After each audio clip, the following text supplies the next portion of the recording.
देखो बच्चों, class 10th ये साइंस का आपका मॉडल टेस्ट पेपर है जो सीबीएसई ने टर्म 1 एग्ज़ाम के लिए दिया है।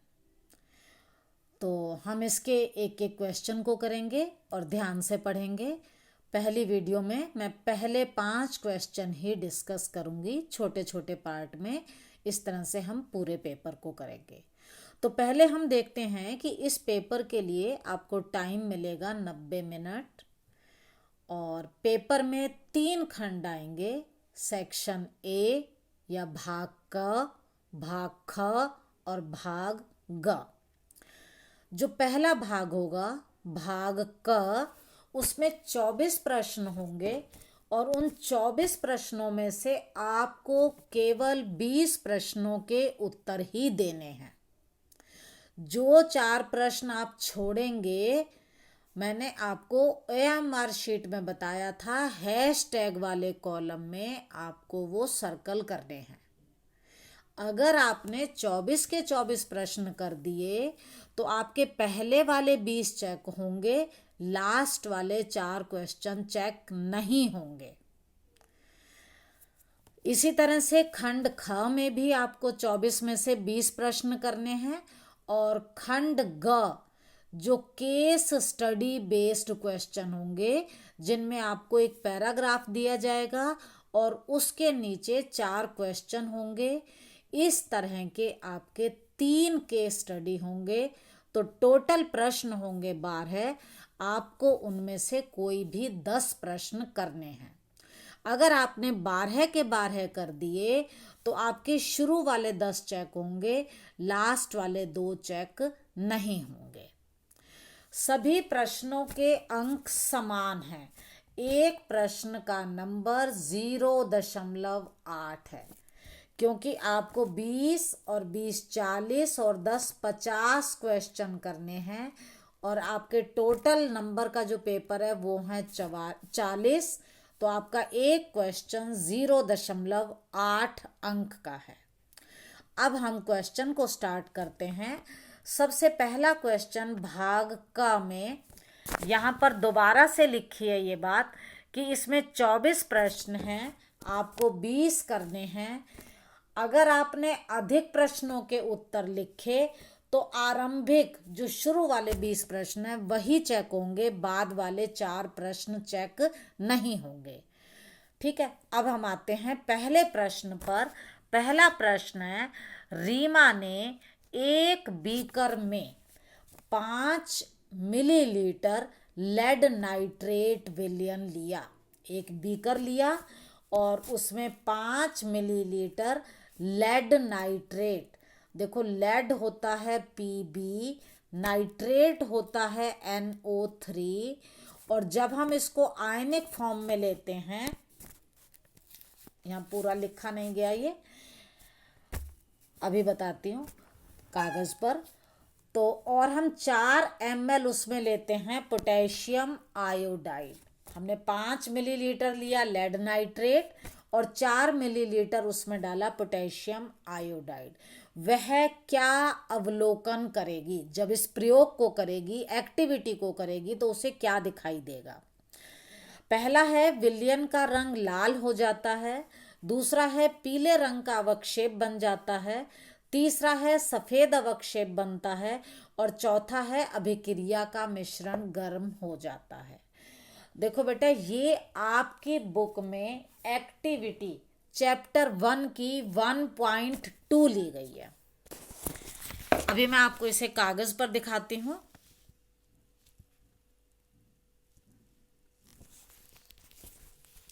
हाँ देखिए, ये आपकी बुक की एक्टिविटी 1.2 है NCERT बुक में। इसमें हमने लिया लेड नाइट्रेट। देखो लेड होता है Pb, नाइट्रेट होता है NO3। जब हम यौगिक बनाते हैं दोनों से तो हम लेड आयन संयोजकता लिखते हैं +2 और नाइट्रेट आयन होता है NO3-1, और दोनों से जो यौगिक बनता है वो है PbNO3 ट्वाइस। बेटा ये वाली जो संयोजकता है वो इसके नीचे आ जाती है। इसकी 1 को लिखने की ज़रूरत नहीं है, हम 1 को नहीं लिखते। फिर इसमें डाला था पोटेशियम आयोडाइड। पोटेशियम होता है K, संयोजकता +1, आयोडाइड के लिए I, संयोजकता -1, दोनों 1 है, कोई ज़रूरत नहीं है लिखने की, तो ये बन जाएगा KI। अब जब हमने दोनों को मिलाकर एक्टिविटी करते हैं तो हमें पीला रंग का अवक्षेप प्राप्त होता है, हमें पीले रंग का अवक्षेप प्राप्त होता है। अब ऐसा क्यों होता है, तो आंसर तो आपको समझ आ गया होगा, पीला अवक्षेप प्राप्त होता है, तो इसका बी आंसर होगा। थोड़ा सा इसके बारे में मैं और बता देती हूँ क्योंकि प्रश्न चेंज होके आ सकता है।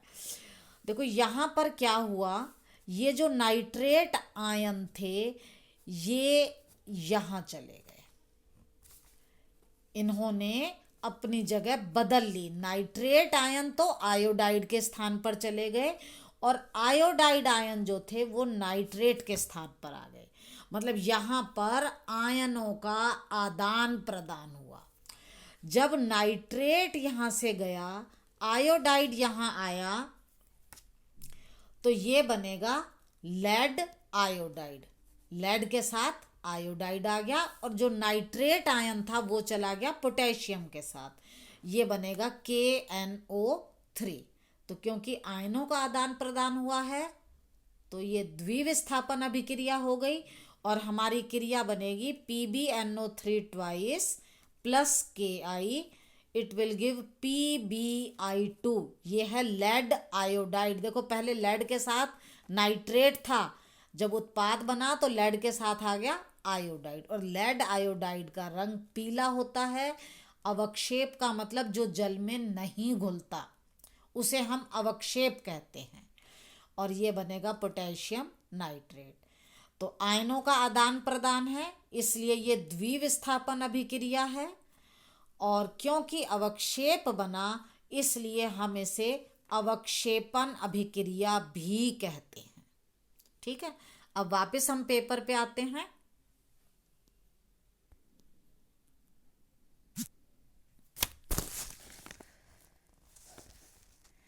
हाँ, तो पहला प्रश्न है, इसमें हमें पीले रंग का अवक्षेप बन जाता है, तो पहले प्रश्न का उत्तर होगा बी, ये वाला।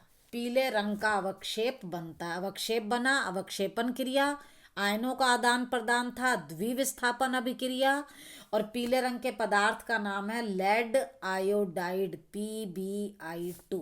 ये पीले रंग का होता है। अब हम आते हैं क्वेश्चन नंबर 2 पर।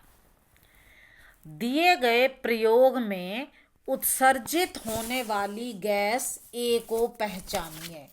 बेटा ये आपकी बुक की एक्टिविटी 2.3 है, चैप्टर 2 में 3rd एक्टिविटी आप अपनी बुक में देख सकते हैं।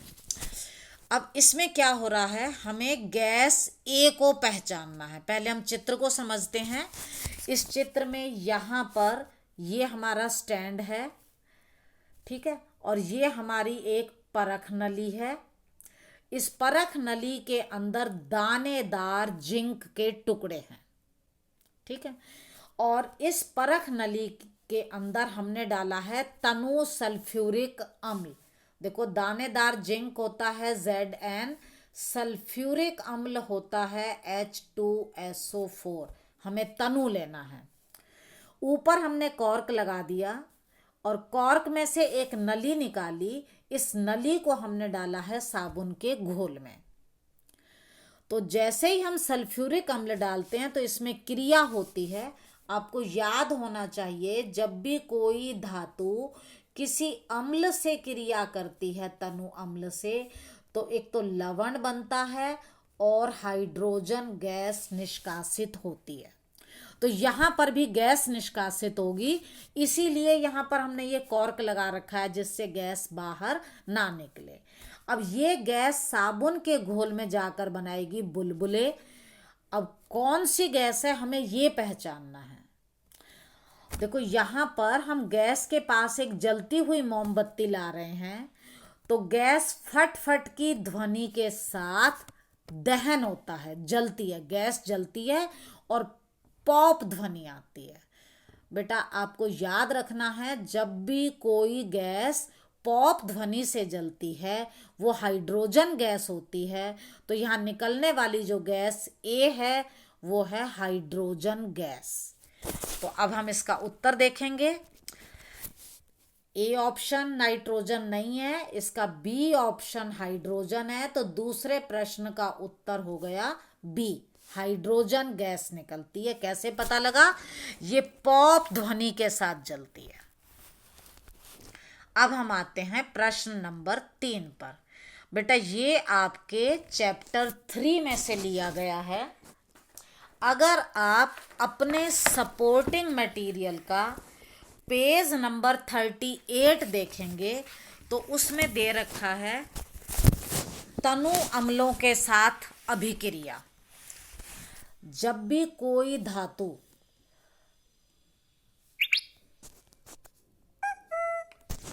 किसी अम्ल के साथ क्रिया करती है तो यहाँ पर लवण और गैस बनती है। जब भी कोई धातु किसी अम्ल से क्रिया करती है तो क्या बनता है? लवण और गैस बनती है। अब यहाँ पर लवण और गैस कौन सी बनती है? Hydrogen gas. ये आपको अभी बताया, जब भी कोई धातु अम्ल से क्रिया करेगी तो लवण बनेगा और गैस बनेगी। कौन सी गैस बनती है? Hydrogen gas. आपके सपोर्टिंग मटेरियल में एक लाइन लिखी है इसी पैरे में, कॉपर, मरकरी एवं चांदी तनु अम्लों के साथ क्रिया नहीं करती। कौन कौन सी? कॉपर, मरकरी, Hg होता है मरकरी या पारा, और चांदी होती है Ag। ये 3 धातु अम्लों के साथ क्रिया नहीं करती। जब क्रिया नहीं करेंगी तो गैस भी नहीं निकलेगी। और बाकी सभी धातु अम्ल से क्रिया करके हाइड्रोजन गैस निष्कासित करती हैं। अब प्रश्न है, निम्नलिखित में से कौन सा संयोजन सही है? पहला संयोजन, कॉपर धातु गैस उत्सर्जित। हाँ, गलत है बेटा, क्योंकि मैंने आपको बताया कॉपर धातु गैस उत्सर्जित नहीं करती। तो पहला ऑप्शन गलत है। दूसरा, लोहा धातु उत्सर्जित गैस। हाँ, ये ठीक है, क्योंकि लोहा जो है हाइड्रोजन गैस पैदा करेगा। सिर्फ कॉपर, मरकरी और सिल्वर को छोड़कर सभी गैस पैदा करती हैं। मैग्नीशियम के साथ लिखा है नहीं, ये गलत है। क्यों गलत है? क्योंकि मैंने बताया कॉपर, मरकरी और सिल्वर को छोड़कर सभी धातु गैस उत्पन्न करती हैं। तो ये लिख रहे हैं नहीं, तो ये गलत है। चौथा ऑप्शन है जिंक। हाँ, ये सही है। तो यहाँ पर हमारा दूसरा और चौथा ऑप्शन सही है। अगर हम नीचे देखते हैं तो दूसरा और चौथा ये डी ऑप्शन है। तो इस प्रश्न का उत्तर हो जाएगा डी। अब हम आते हैं अगले प्रश्न पर। प्रश्न नंबर 4, निम्न में से कौन सी संतुलित रासायनिक अभिक्रिया है? बेटा संतुलित देखने के लिए हमें क्या करना है? देखो ये जो तीर का निशान है, इसके लेफ्ट हैंड साइड पर होते हैं अभिकारक और राइट हैंड साइड पर होते हैं उत्पाद। जब भी कोई क्रिया संतुलित होगी तो उसमें जितने परमाणु लेफ्ट हैंड साइड पर होंगे उतने ही परमाणु राइट हैंड साइड पर होंगे। अभिकारक और उत्पाद दोनों में परमाणुओं की संख्या समान होती है। ऐसा क्यों होता है? ऐसा रासायनिक मतलब तत्व को, परमाणु को ना तो हम पैदा कर सकते हैं ना ही हम उसको नष्ट कर सकते हैं। आपने 9th में ये नियम पढ़ा था, इसलिए। तो अब हम पहला ऑप्शन देखते हैं ए। यहाँ पर देखो आयरन के कितने परमाणु हैं? 1। यहाँ पर अगर हम उत्पाद में देखें तो आयरन के परमाणु हैं 3। तो ये बराबर नहीं है, इसलिए ए ऑप्शन गलत है। अब हम ऑप्शन बी को देखते हैं तो इसमें क्या है? अगर हम लेफ्ट हैंड साइड पर देखें तो यहाँ आयरन कितने हैं? 3। आयरन के आगे 3 है तो 3 परमाणु हैं। यहाँ पर हम देखें तो आयरन के 3 परमाणु हैं, दोनों तरफ बराबर है। फिर हम हाइड्रोजन को देखते हैं। हाइड्रोजन के आगे 4 लगा है, नीचे 2, तो इस 2 को 4 से गुणा करेंगे तो हाइड्रोजन के परमाणु हो गए 8। राइट हैंड साइड पर भी हाइड्रोजन के परमाणु हैं 2 गुणा 4 8, ये भी ठीक है। अब हम आते हैं ऑक्सीजन पर। ऑक्सीजन के आगे लिखा है 4, तो 4 परमाणु हैं। यहाँ पर भी ऑक्सीजन के 4 परमाणु हैं, तो जितने परमाणु लेफ्ट हैंड साइड पर हैं उतने ही राइट हैंड साइड पर हैं, तो इसका बी ऑप्शन ठीक हो जाएगा। आप सी और डी को भी ऐसे ही चेक कर सकते हैं, लेकिन इसका आंसर आ गया बी। ये था आपका चौथा प्रश्न। अब हम आते हैं 5वें प्रश्न पर। 5वां प्रश्न है, दिया गया ग्राफ, यहां पर एक ग्राफ दे रखा है और ये उदासीनीकरण अभिक्रिया को दर्शाता है।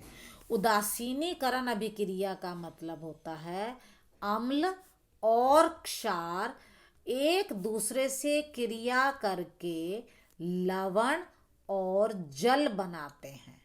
इस क्रिया को उदासीनीकरण क्रिया कहते हैं। मतलब अम्ल और क्षार एक दूसरे के प्रभाव को उदासीन करते हैं। तो अब यहां पर ये उदासीन मतलब जितना अम्ल है उतना ही क्षारक, वो दोनों एक दूसरे को उदासीन कर रहे हैं। जितना प्रभाव अम्ल का है उतना ही क्षार का है, तो वो एक दूसरे को उदासीन करते हैं। अम्ल को क्षार में डालने पर विलयन का पीएच बदलता है। देखो यहां पर पीएच 14 है। आपको मालूम है पीएच एक स्केल पर नापा जाता है जो 0 से लेकर 14 तक होती है। जब पीएच 7 होता है तो वो उदासीन होता है, मतलब वो ना अम्लीय होता है ना क्षारीय। जब पीएच 7 से कम होती है तो वह अम्लीय होता है, और जब पीएच 7 से ज्यादा होती है तो वह क्षारकीय होता है। अब जब यहां पर ये पीएच 14 है तो ये क्या है? क्षारकीय। ये प्रश्न में थोड़ा सा पॉइंट लिखा हुआ रह गया है। इसके बाद एक लाइन और है, ग्राफ का कौन सा भाग दर्शाता है कि जहां पर अम्ल और लवण दोनों उपस्थित है। थोड़ा सा रह गया है, इसके आगे प्रश्न ऐड कर लो। ग्राफ का कौन सा भाग दर्शाता है जहां अम्ल और लवण दोनों उपस्थित हैं? तो अब हमने यहां देखा जहां 14 पीएच है वहां क्षार है। अब हम आते हैं पीएच 7 पर। तो पीएच 7 का मतलब जितना अम्लीय प्रभाव है उतना ही क्षारकीय प्रभाव है, दोनों बराबर हैं।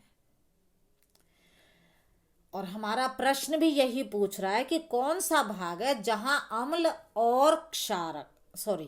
अम्ल और लवण दोनों उपस्थित हैं। तो यहां पर अम्ल भी है और क्षार भी है।